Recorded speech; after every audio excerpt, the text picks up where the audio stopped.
இவரை பாருங்களேன், வித்தியாசமான ஒரு கூண்ட தலையில மாட்டிட்டு இருக்கிற இவரு பேரு இப்ராஹிம். இவருக்கு 54 வயசு ஆகுது. துருக்கி நாட்டுல உள்ள குட்டாயா அப்படிங்கிற சிட்டில வாழ்ந்துகிட்டு இருக்காரு. இவருடைய அப்பா தீவிரமான புகைப்பழக்கத்துக்கு அடிமையா இருந்திருக்காரு. அதனால அவரு லங் கேன்சர் வந்து இறந்தும் போயிட்டாரு. இப்ராஹிம்க்கும் பாத்தீங்கன்னா தன்னுடைய 16வது வயசுல இருந்தே புகைப்பிடிக்கிற பழக்கம் இருந்துகிட்டு இருந்திருக்கு. எந்த அளவுக்கு இந்த பழக்கம் அவருக்கு இருந்துச்சுன்னா, ஒரு நாளைக்கு 2 பாக்கெட் சிகரெட் பிடிப்பாராம். இந்த சூழ்நிலையில பாத்தீங்கன்னா அவருக்கு திடீர்னு ஒரு நாள் பயம் வந்துருச்சு. நாமளும் நம்ம அப்பா மாதிரியே சிகரெட் குடிக்கிறதுனால கேன்சர் வந்து இறந்துருவோமோ அப்படின்னு. அதுக்காக அவருடைய அந்த புகைப்பழக்கத்தை நிறுத்துறதுக்கு என்னென்னமோ முயற்சி பண்ணி பார்த்திருக்காரு. எந்த முயற்சியும் பலிக்கல.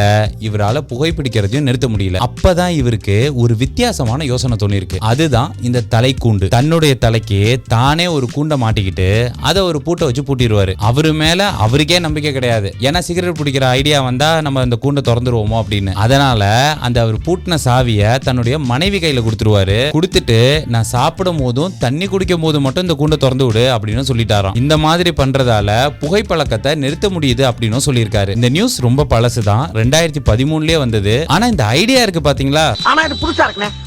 நீங்க இந்த ஐடியாவை பத்தி என்ன நினைக்கிறீங்க?